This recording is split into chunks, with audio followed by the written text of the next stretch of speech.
2022 alone, 85.4 million cars were made worldwide. And of all these cars, which are considered featured collectibles? Of all these cars, what deems one collector worthy?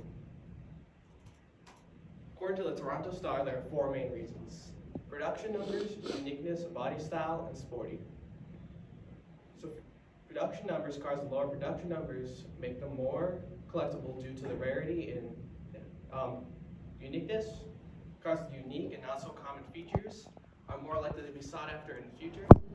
And body style. Body style has a huge role in if the car is collectible, as coupes and convertibles tend to be more desirable of the bunch. Sporty, simply put, a more sportier car is going to be more sought after than a non-sporty one.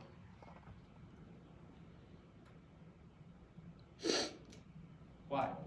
Why did I choose to do cars for my senior STEM project? When I first got my 2013 Volkswagen GTI, the first thing my father said to me is, "You should modify this, so help me God." And as every other teenage boy, I did the opposite. So I started off with basic maintenance, such as fluid changes, coolant flush, and oil changes. But why do we do these things?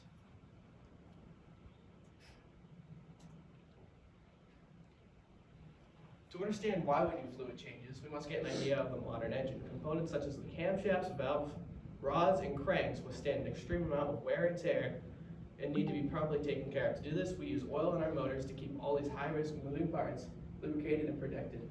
Things such as the intake cam, which allow oxygen to get into the motor, and the exhaust cam, which allows the exhaust fumes to leave the motor. Things such as the connecting rods, cranks, and others are needed to keep the motor moving and going. Power mods. What are they, and why do people do them?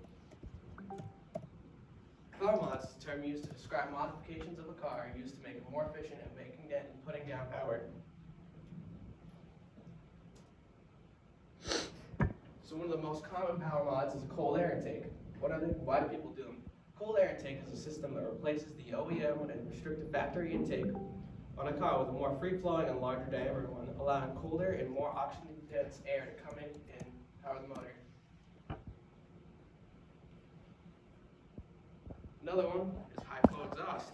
Contrary to popular belief, cars just don't have aftermarket exhaust systems just to be loud and obnoxious. There's actually a good reason for them, and some turn-back and header systems can free up to an extra 30 horsepower. And over here, I have a diagram of a tuned exhaust, if you will. This one's a header back, so it's got two long tube headers. It's got H-pipe and resonator, and then high-flow mufflers, and it's very unrestricted and just straight and free-flowing. Yeah. That's definitely not 6 minutes. What's that? That's definitely not 6 minutes. Is that all you were sharing with us